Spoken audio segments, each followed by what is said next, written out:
Hello guys, ഇന്നത്തെ പുതിയ വീഡിയോയുടെ പ്രത്യേകത എന്ന് വെച്ചാൽ വേറെ ഒന്നുമല്ല, ഇന്നൊരു ഡ്രോയിങ്ങും ആയിട്ടാണ് വന്നിട്ടുള്ളത് കേട്ടോ. ഡ്രോയിങ് എന്ന് വെച്ചാൽ ഫസ്റ്റ് ഒരു ഐസ്ക്രീമാണ് വരയ്ക്കുന്നത് കേട്ടോ. ഐസ്ക്രീം ഇതേപോലെ ഒരു ഫസ്റ്റ് തന്നെ ഞാനൊരു റെഡ് കളറാണ് യൂസ് ചെയ്യുന്നത്. റെഡ് കളർ യൂസ് ചെയ്തതിന് ശേഷം അതിൻ്റെ മണ്ടേ കൂടെ വൈറ്റ് കളർ യൂസ് ചെയ്യുന്നുണ്ട്. അതിനുശേഷം റിബൺ നമ്മളവിടെ വരച്ചതിന് ശേഷമാണ് ഐസ്ക്രീം വരയ്ക്കുന്നത്. അതിന് ശേഷം അതിൻ്റെ മുകളിൽ കൂടെ വൈറ്റ് കളർ ആഡ് ചെയ്യുമ്പോൾ നമുക്കൊരു പിങ്ക് ഷെയ്ഡ് കിട്ടും. പിങ്ക് ഷെയ്ഡ് കിട്ടുമ്പോൾ നല്ല രസമായിരിക്കും, അതുകൊണ്ടാണ് ഞാൻ അങ്ങനെ ചെയ്തത്. അതിനുശേഷം ചുണ്ടിലായിട്ട് നമ്മൾ എന്ത് കൊടുക്കുന്നുണ്ട്, ഒരു റെഡ് കളർ തന്നെ കൊടുക്കുന്നുണ്ട്. അതിനുശേഷം അതിൻ്റെ ആ ഒരു മുടി പോലെയല്ല ഞാൻ വരച്ച് ഉദ്ദേശിച്ച, അങ്ങനെയല്ല, വേറൊരു ഇതാണ് ഉദ്ദേശിച്ചത്. അതിനകത്ത് ലൈറ്റ് ബ്ലൂ കളറാണ് കൊടുക്കുന്നത്. ലൈറ്റ് ബ്ലൂ കളറിന് പകരമായിട്ട് എൻ്റെ കയ്യിൽ അതില്ലാത്തത് കൊണ്ട് തന്നെ ഞാൻ ഡാർക്ക് ബ്ലൂ കളർ അടിച്ചതിന് ശേഷം കുറച്ച് വൈറ്റ് കളറൂടെ ആഡ് ചെയ്ത് കൊടുക്കുന്നുണ്ട്.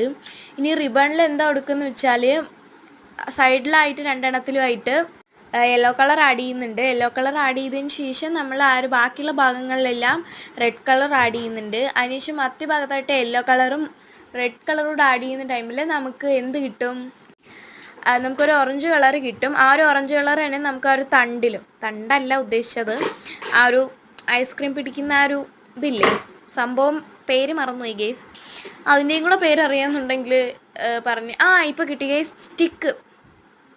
സ്റ്റിക്കാണ് കേട്ടോ. സ്റ്റിക്ക് അതിലും കൂടെ നമ്മൾ ആ ഒരു കളർ അടിച്ചു കൊടുത്തതിന് ശേഷം ഇനി നമുക്ക് എന്താണ്, നമ്മൾ ആ ഒരു ബ്ലൂ കളർ അടിച്ച സ്ഥലത്ത് നമുക്ക് എന്ത് ചെയ്യാം, ഇത് വരച്ചു കൊടുക്കാം.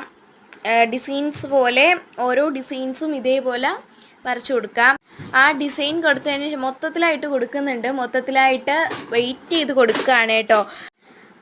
താഴെ മുതൽ താഴെ വരെ വന്നതിന് ശേഷം തലഭാഗത്തായിട്ട് ഇതേപോലെ വരകളാണ് കൊടുക്കുന്നത്. അതിനുശേഷം ആ റിബണിൽ വരെ നമ്മൾ ഇതേപോലെ കൊടുക്കുന്നുണ്ട്. റിബണിൽ ഒരു സൈഡ് മാത്രം ഞാൻ കാണിക്കുന്നുള്ളൂ, കാരണം ഒരു സൈഡിൽ കൊടുക്കുന്നത് തന്നെയാണ് അപ്പുറത്തെ സൈഡും കൊടുക്കുന്നത്.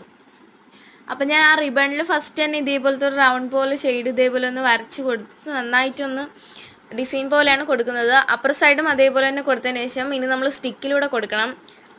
സ്റ്റിക്കിൽ ഇനിയിപ്പോൾ എന്ത് കൊടുക്കുമെന്ന് ആലോചിച്ചുകൊണ്ടിരുന്നപ്പോഴാണ് ഞാൻ എൻ്റെ റൂമിലെ കാര്യങ്ങൾ ഓർത്തത് കേട്ടോ. എൻ്റെ റൂമിലാണെങ്കിൽ ഒരു ചിത്രകലയുടെ രൂപങ്ങളാണ്, എൻ്റെ റൂം മൊത്തം പടങ്ങളാണ് ഗേസ്. ഞാൻ ഈ ഒരു വീഡിയോ തുടങ്ങുന്നതിന് മുന്നേ എൻ്റെ റൂം മൊത്തം അതായിരുന്നു കേട്ടോ. അപ്പം അതിൽ കുറച്ച് ഡിസൈൻസും കാര്യങ്ങളൊക്കെ ഉണ്ടായിരുന്നു. ആ ഒരു ഡിസൈൻസൊക്കെ ഞാൻ ഇതിനകത്തോട്ട് വരച്ചിട്ടുണ്ട്. അപ്പോൾ ഇത്രയേ ഉള്ളൂ ഗൈസ്, വളരെ സിമ്പിളാണ്.